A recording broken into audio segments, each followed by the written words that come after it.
Yeah. All you do is moan. All I'm saying is, all through the all I'm saying is, you see that woman, yeah, see that woman that said what I said about me jabbing this geezer. This geezer starts the camera, supposed to be professional, and says all you do is moan. It's behind the scenes. Behind the scenes, all he does is moan. When we start, I'm hungry. I'm thirsty. I got a headache. What's going on? That's what happens. I think the camera started rolling, and he's like, bro, he's jovial. Hey, everybody. But really, he's just a miserable guy, man. Like the guy from the Muppet Show. Insert image. Oh, God. There you go. Right. Anyway, welcome to 20 Rules of Blackness. Yeah. And we're joined today by superstar drill, grime, jungle, drum and bass, you name it. So many genres. Yeah. Been in the game a long time. Yeah. Special guest. Privileged to have him grace the panel. None other than Champagne Bubblee. Are you ready for the more diggity? More diggity, champagne bubbly. Budweiser, but never Bacardi. Banging out track to the twilight. Everybody wanted the line like bang their body. Come on, let's have it right, mate. One of the things that Bubblee's like, Bubblee's kind of reinvented himself over the years, which I think everybody needs to do at some point. You can't do the same thing all the time forever, especially if you're in especially in the music industry. Yeah, you can't be making the same kind of music and doing the same kind of stuff you're doing unless you're I don't know. There's some people who can, but the same thing forever. You have to change, especially your mindset will change anyway. So you can't even do the same things you were doing before because you don't think the same way. Yeah, that's right. Right. That's right. And one of the things that Bubblee is doing now. Well, tell us about what you're doing. Just tell the people out there. Everything that he said was true. First of all, I want to say thanks ever so much for having me as part of this. It's an amazing little project, so I appreciate that. So fast forward from the Champagne Bubblee stuff, enter Mr Milise.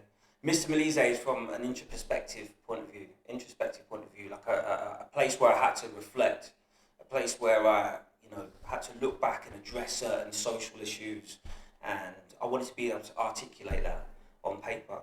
With Bubblee, I did kind of that the bars were party bars, happy-go-lucky, and there's not really a depth to it. But I felt that there I could have a depth, a little bit of a substance. So when I addressed that and I went a little bit deeper with things, I could see that it was in fact resonating with a lot of audiences, demographics across the board. So I ventured into the Mr Milise side of things as well. And then for those who don't know what Mr Milise is, that's where you work with the young people and stuff like that, right? Yeah, so Mr Milise, which actually is ancient Greek for he spoke. Right.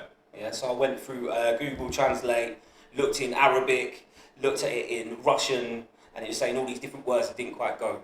But he spoke, it was literally something that jumped out of the page at me. And I thought, you know what, he spoke. Put it into Google Translate, and it came up with ancient Greek. Milise.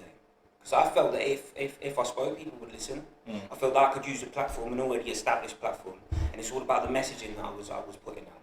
So once I felt that I was able to, position myself as an example of change, for example. Did I actually say that? So I What's felt. that called when you do that? Don't know, repetition.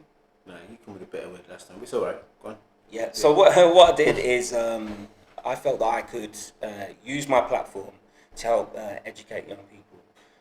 So I ended up working with young offenders, ended up working with people from schools, colleges, universities, to be able to help them change their trajectory, to show them that they can articulate their thoughts and feelings and express themselves on paper, which is in fact a journey I went through. And I felt it was quite selfish for me to, just to keep that to myself. I felt that if we could get creative with young people and facilitate their language and be able to help them articulate what they want to say. So that's how I've been, travelling up and down the country, working with charities and stuff like that. But it all started from a poem called Ninth Sentence, which resonated with lots of people, and I felt that I was perfectly placed to be able to go out to schools and do similar. Well, tell us us what you here for. So this is a poem called Knife Sentence, and I wrote that in a reflective way, in an introspective way, when I thought I'm a victim of knife crime myself.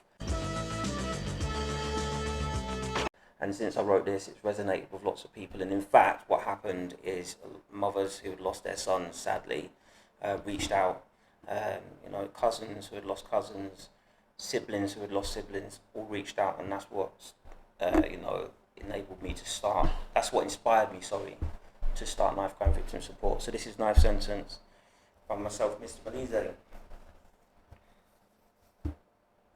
Have we ever stopped to ask that boy that carries a knife what he wants to do when he's older?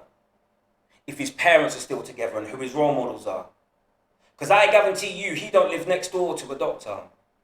Instead, he's more than likely to be riding with thugs. And they're the ones in the community prescribing the drugs and driving those cars. And I wonder if, as a teenager, he's watching how the olders carry themselves in its learned behaviour. I wonder if by the age of 12 he never had a father, and why?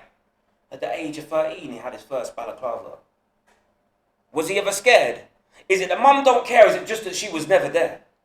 Maybe she's out trying to provide for the family, and by the time she gets back she feels tired and angry. Are the arguments at home, is there a lack of affection? Are the boys outside offering you protection? For the youths up the road in a different postcode. The reason why you always go the long way home. So the olders on the block become your bigger brothers. Now it's almost as if you're related to each other.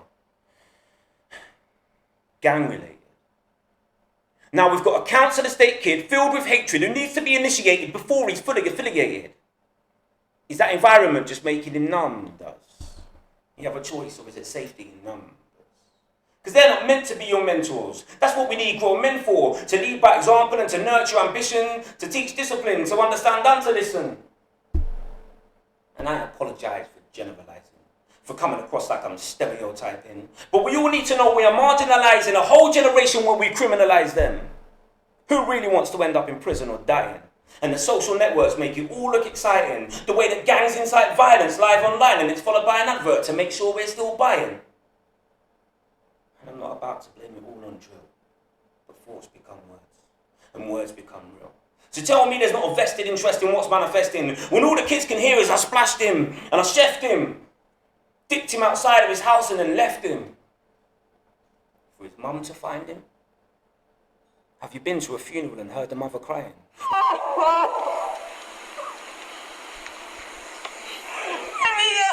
can't breathe. I need you to get up.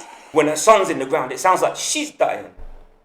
And it's been like this for years. Wiping those tears and printing those T's, saying, put the knife down. Blaming police, writing to our local MPs. I've seen mums at knife crime rallies begging on their knees like, they've took my son, but make it stop, please. And it's our responsibility. Have you heard it takes a village to raise a child? But we're losing our communities to the left to run wild. And this isn't the time for answers of excuses, but the youngers need to know there's consequences for their offences. Justice will be served if you're caught or let go. Because when you take a life, you forfeit your own.